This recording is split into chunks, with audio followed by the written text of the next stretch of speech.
मौत हुई है। परिवार की एक महिला जो बच पाई है उसका इलाज चल रहा है। कैसे लगी विनाश की आग?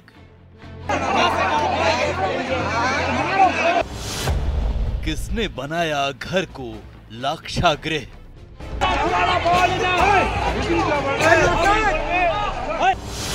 विकराल अग्नि में कैसे जल गई 5 जिंदगी?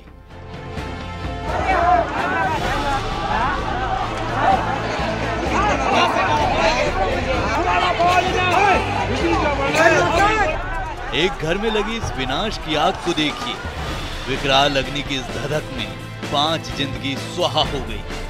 किसी को कुछ पता चलता उससे पहले अग्निदेव काल बन गए और अपनी तपिश में 5 लोगों को ले लिया। ये किस्मत कहिए या बदनसीबी कि ये महिला बच गई। किस्मत इसलिए कि जान बची है, बदनसीबी इसलिए क्योंकि इसी आग में इसके 4 बच्चे जलकर राख हो गए। पति की मौत हो गई। सो गए थे, चारों तरफ से आग, बीच में हम लोग बगल वाला हमको एक बार गाड़ी से क्या किसको कुछ हुआ है? मेरा चाटू बच्चा, मेरा सोर सब था उसी में। ये उस बच्चे की नानी है जो अब इस दुनिया में नहीं है।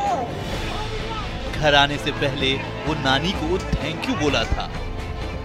किस्मत का सितम देखिए कि अब रोया भी नहीं जा रहा।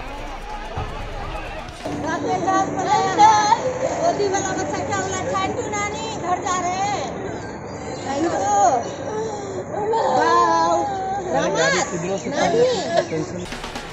किशनगंज की आग की ये तस्वीरें डराती है।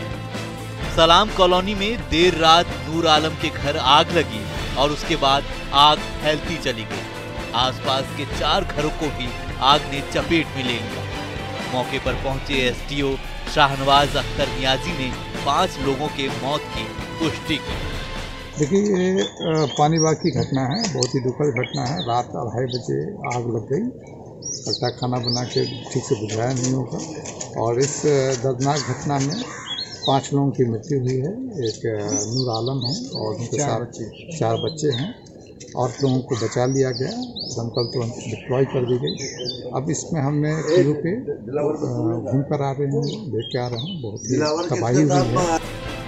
एसडीओ ने पीड़ित आश्रित के लिए 4 लाख मुआवजा देने की बात कही है। तत्काल 9,000 समथिंग दिया जाना है परिवार को, वो देंगे हम लोग। और साथ ही साथ इसमें 4 लाख अनुग्रह अनुदान और 20,000 पारिवारिक लाभ, ये हम लोग देने जा रहे हैं। पोस्टमार्टम रिपोर्ट जैसे ही आएगा यूडी केस हो जाएगी। हमने अंचलाधिकारी को हम निर्देश किया है कि उसको तत्काल पैसा जो अभी देना है वो कैश उनको उपलब्ध करा देंगे। फैमिली को जो बची हुई एक सिंगल मात्र महिला बच गई हैं और उस परिवार के 5 लोग जलकर। बताया जा रहा है कि आग गैस लीक होने की वजह से लगी। लेकिन सोचिए, एक छोटी सी गलती कितना बड़ा गुनाह हो गया कि उसने 5 जिंदगी को लील लिया और 4 घर में तबाही मचा दी। किशनगंज से संवाददाता आशीष की रिपोर्ट, न्यूज़ 18।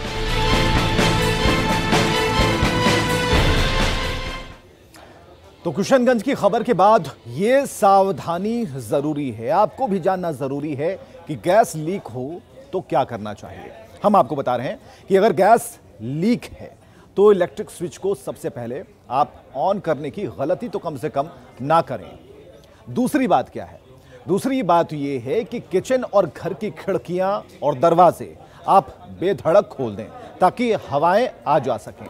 रेगुलेटर को चेक करें, अगर वो ऑन है तो उसे तुरंत आप बंद कर दें। बंद करने पर भी अगर लीकेज हो तो सेफ्टी कैप तुरंत लगाना चाहिए, जिससे कि गैस का रिसाव बंद होगा। दिए या फिर अगरबत्ती अगर जल रही है तो उसे भी आप ना जलने दें, उसे बुझाएं। डीलर से फौरन संपर्क करें और अपनी स्थिति बताएं कि गैस लीक हो रही है, बचा कैसे जाए। और बच्चों को अपने आसपास ही रखें, जिससे कि सावधानी बढ़ी रहे और रेगुलेटर अगर ऑन है तो उसे तुरंत बंद करें। तो ये जो सावधानियां हैं इसे आप अगर प्रैक्टिस में लाएंगे तो आप बच सकते हैं, कईयों की जिंदगियां बच सकती है। और जो आग की तस्वीरें हमने अभी आपको किशनगंज में दिखाई, ये घटना, ये बड़ी घटना होने से आप बच सकते हैं। तो आगे बढ़ेंगे खबरों में कि अगर आगे कांग्रेस की अगर हम बात करते हैं तो सदस्यता अभियान कांग्रेस के अंदर चल रहा था। मुंगेर से एक तस्वीर आई है, सदस्यता कार्यक्रम के दौरान लोग नहीं पहुंचे तो कांग्रेस के नेताओं ने क्या किया कि स्वागत में जो बैंड बाजे वाले खड़े थे उन्हें ही सदस्यता दिला दी गई।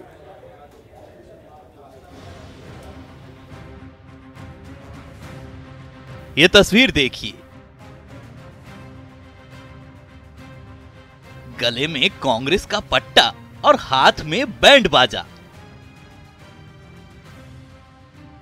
वीडियो में दिख रहे इस बाजे ने एक बार फिर कांग्रेस की फजीहत करा दी है। कांग्रेस के सदस्यता अभियान की भद पिटवा दी है। दरअसल मुंगेर में कांग्रेस का सदस्यता समारोह चल रहा था। प्रदेश प्रभारी भक्त चरणदास से लेकर प्रदेश अध्यक्ष मदन मोहन झा तक मौजूद थे, लेकिन सदस्यता लेने कोई नहीं पहुंचा। फिर क्या था, भक्त चरणदास के सामने अपनी नाक बचाने के लिए स्थानीय नेताओं ने बैंड बाजा वालों को सदस्यता दिला दी और सबके नाम के पीछे दास लगा दिया। ये हम नहीं कह रहे, ऐसा कहना है कांग्रेस के नाराज नेताओं का। और अब इस मुद्दे पर विरोधी कांग्रेस पर चुटकी ले रहे हैं। अब कांग्रेस का ये दिन देखने को मिलेगा, इतना दुर्गति होगा, मुझको ये पता नहीं। पूरे देश में कांग्रेस का सफाया हो चुका है। मुंगेर में कि सदस्यता कराने गए थे बिहार के प्रभारी, और आदमी तो कौन कहे, हम तो कहते हैं कि कोई भी ना मिला। हालांकि कांग्रेस नेता तर्क के जरिए इस तस्वीर के पीछे की सच को छुपाने में जुट गए हैं। और भी अच्छी बात है, क्योंकि समाज के अंतिम पावदान पे खड़ा हुआ व्यक्ति कांग्रेस की सदस्यता ग्रहण करता है, और क्या उसको अधिकार नहीं है पार्टी करने का, पार्टी में आने का, शामिल होने का। आरजेडी नेता भी अपने सहयोगी के बचाव में जुट गए हैं, लेकिन ये नसीहत देते हुए कि ऐसे कैसे कांग्रेस मजबूत होगी। देखिए, कांग्रेस को मेहनत करने की जरूरत है, और कांग्रेस जिस परिपाटी से अभी चल रही है वो परिपाटी नहीं चलेगी। तरीके से काम करना पड़ेगा सरजमीन पर, और पार्टी को मजबूती करने के लिए मेहनत की आवश्यकता है। भक्त चरणदास को प्रदेश प्रभारी, बिहार में